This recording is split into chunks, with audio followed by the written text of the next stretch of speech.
So hello guys, welcome back to the channel. आज हम लोग बात करने वाले हैं थ्योरी ऑफ एम्प्लॉयमेंट के अंदर जो क्लासिकल थ्योरी दी थी जेबी सेज ने, जो कि एक फ्रेंच इकोनॉमिस्ट थे। आज हम लोग उनकी थ्योरी के बारे में बात कर रहे हैं। थ्योरी ऑफ एम्प्लॉयमेंट अगर हम समझें इन जनरल तो वो क्या कहती है? थ्योरी ऑफ एम्प्लॉयमेंट डील करती है फुल एम्प्लॉयमेंट की सिचुएशन से, और खासकर जब हम क्लासिकल थ्योरी पढ़ते हैं गिवन बाई सेज तो उन्होंने बहुत ज़्यादा एम्फोसिस दिया है फुल एम्प्लॉयमेंट की तरफ। अब क्लासिकल थ्योरी क्या कहती है? ये चीज़ अज्यूम करके चलती है। जैसे हम लोग पहले इसको रीड कर लेते हैं। The classical theory of employment assumes that there is always full employment of labour even without inflation. In fact, full employment is considered to be a normal situation and any fluctuation is considered abnormal. तो यहाँ पे ये क्या कह रहे हैं कि full employment की जो सिचुएशन होती है उसको हमारे जो सेज थे इन्होंने कहा था कि एक नॉर्मल सिचुएशन है हर इकॉनमी के अंदर irrespective of level of inflation. ये नहीं कि इन्फ्लेशन यानी कि महंगाई बहुत ज़्यादा है इस वजह से लेवल ऑफ एम्प्लॉयमेंट जो है वो फुल रहेगा, इन्होंने ऐसा नहीं कहा था। इन्होंने कहा था कि हर इकॉनमी के अंदर जो फुल एम्प्लॉयमेंट की सिचुएशन है वो बनी रहेगी। और उन्होंने कहा था कि कब तक बनी रहेगी? तब तक बनी रहेगी जब तक वो इकॉनमी जो है वो कैपिटलिस्ट इकॉनमी है, वो एक फ्री इकॉनमी है। इसको समझने के लिए सबसे पहले हम लोग इनकी अजम्पशंस के ऊपर चलते हैं। तो ये थ्योरी क्या क्या चीज़ें अज्यूम करके चलती है, फिर ये थ्योरी इसका क्या अजम्पशन निकालती है, मतलब क्या कंक्लूजन निकालती है इन अजम्पशंस से, उसको डिस्कस करते हैं। पहला अजम्पशन है हमारा, this theory assumes that there is always full employment even without inflation. ये थ्योरी ये अज्यूम करके चलती है कि मार्केट के अंदर हमेशा से फुल एम्प्लॉयमेंट है। फुल एम्प्लॉयमेंट यानी कि सारे के सारे लोग एक इकॉनमी के अंदर किसी न किसी काम के अंदर लगे हुए हैं। ये चीज़ ये अज्यूम करके चलती है। दूसरी चीज़ क्या है? दूसरी है हमारी there is free market system. ये चीज़ अज्यूम करती है कि जो मार्केट स्ट्रक्चर है, फुल एम्प्लॉयमेंट किस लिए है?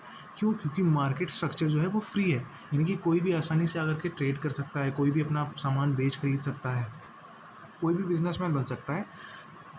परफेक्ट कंपटीशन है, जैसा कि हमारे थर्ड पॉइंट के अंदर दिया गया है कि कई सारे सेलर्स हैं, कई सारे बायर्स हैं।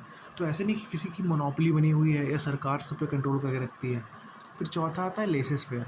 लेसेस फेयर का मतलब होता है नो गवर्नमेंट इंटरवेंशन या फिर मिनिमम गवर्नमेंट इंटरवेंशन। इसका मतलब है कि मार्केट जो है वो इकॉनमी के अंदर उसका जो इंटरवेंशन है वो बहुत ही मिनिमम है।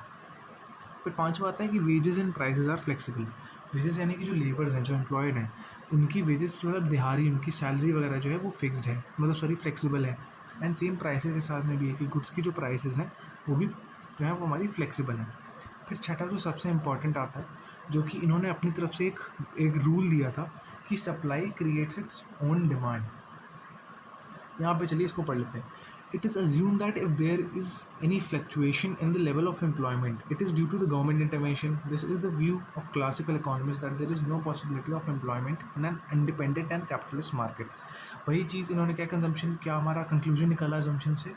इन्होंने ये चीज़ कही कि अगर इकोनॉमी जो है वो कैपिटलिस्ट है, यानी कि उसके अंदर गवर्नमेंट की जो इंटरवेंशन है वो बहुत मिनिमम है, तो एक इस टाइप की इकोनॉमी के अंदर जो है वो कभी भी अनएम्प्लॉयमेंट नहीं आ सकता। और इस तरीके की इकॉनमी के अंदर, कैपिटलिस्ट इकॉनमी के अंदर अगर कभी इन्हें अनएम्प्लॉयमेंट आता है लंबे समय के लिए, तो उसके पीछे का जो भी रीज़न रहा होगा गवर्नमेंट की इंटरवेंशन, यानी गवर्नमेंट का हस्तक्षेप रहा होगा। अब यहाँ पे इन्होंने क्या, जो हम लोगों ने अभी यहाँ पे हम लोगों ने आखिर 6 पॉइंट पढ़ा था, supply creates its own demand, इसको हम लोग यहाँ पे देखते हैं। तो यहाँ पे क्या कहते हैं,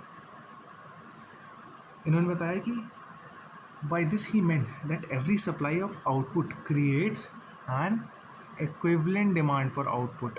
इन्होंने क्या चीज़ बताई? इन्होंने कहा कि जितनी भी गुड्स की सप्लाई हो रही है वो क्या करता है, वो एक इक्विवेलेंट डिमांड क्रिएट करता है अपने गुड्स की। यानी कि हुआ क्या कि मैंने मान लो मैंने 50,000 फ़ोन्स को असेंबल किया, तो इसके हिसाब से क्या कह रहा है कि जितनी मेरी सप्लाई है उतना ही डिमांड क्रिएट होगी और उतना ही लोग खरीदेंगे।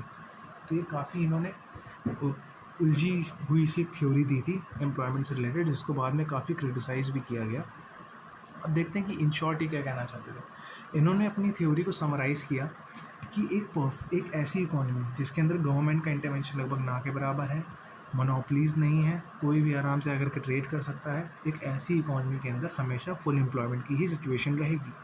और कंक्लूजन क्या है, ये सब आप लोग लिख सकते हैं चाहे तो एग्ज़ाम के अंदर, जहाँ पे भी आपको समझ में आए, समझाने के लिए है। बेसिक्स इतनी बात है कि फुल एम्प्लॉयमेंट की सिचुएशन रहेगी एक ऐसी इकॉनमी के अंदर जहाँ पे गवर्नमेंट इंटरवेंशन ना के बराबर है। और अगर एम्प्लॉयमेंट आता है तो वो कैसे आएगा? गवर्नमेंट की इंटरवेंशन की मदद से। आई होप ये वीडियो आपको पसंद आया होगा। अब मिलते हैं अगले टॉपिक के साथ में, तब तक के लिए गुड बाय।